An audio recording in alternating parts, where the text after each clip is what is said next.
नमस्कार मंडळी. आज सकाळी लवकर उठले आणि म्हणलं जरा अंगणात फेरफटका मारावा आणि बाहेर आले बघते तर काय रात्री भरपूर पाऊस झालेला आणि पावसामुळं सगळी झाडं हिरवीगार आणि टवटवीत झालेली होती. मग म्हणलं चला तुम्हाला पण हा परिसर दाखवावा. आणि मग हे बघा मोगऱ्याचं झाड आहे. ह्याला पण एकदम छान पानं एकदम ह्याची बहरलेली दिसत होती पावसामुळं. त्यानंतर गवत पण दिसत होतं. मोगऱ्याला भरपूर साऱ्या कळ्या आल्यात बघा इथं. शक्यतो एप्रिल मेमध्ये मोगऱ्याला कळ्या येतात, फुलं येतात. त्यानंतर हे जास्वंदीचं झाड पण हिरवंगार आणि दाट दिसत आहे. याला वरच्या बाजूला बघा एक फूल पण आले, ते गुलाबी कलरचं आहे आणि ह्या कळ्याने पण भरपूर बहरले.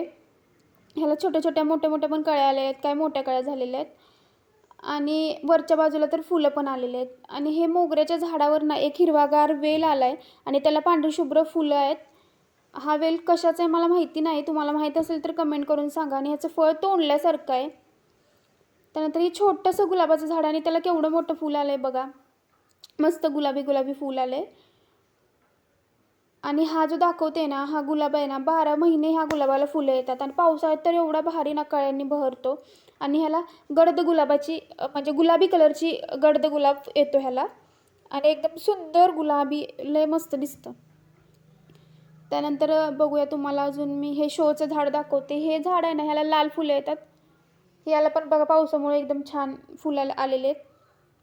आणि कुंद्याच्या झाडाला पण, कुंद्याला तर काय 12 महिने फुलंच येत असते. त्यानंतर ही राणी कलरची शोचीच झाड आहे आणि ह्याला राणी कलरची फुलं आलेली आहेत, ती पण छान बहरलेली आहेत. त्यानंतर बघा ही तुळशी, तुळशीची पण पानं एकदम टवटवीत दिसायला लागलेत, हिरवीगार दिसायला लागलेत.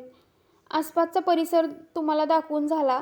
तुम्हाला जर हा व्हिडिओ आवडला असेल तर व्हिडिओला लाईक, शेअर आणि चॅनलला सबस्क्राईब करायला विसरू नका. भेटूया पुढच्या व्हिडिओमध्ये.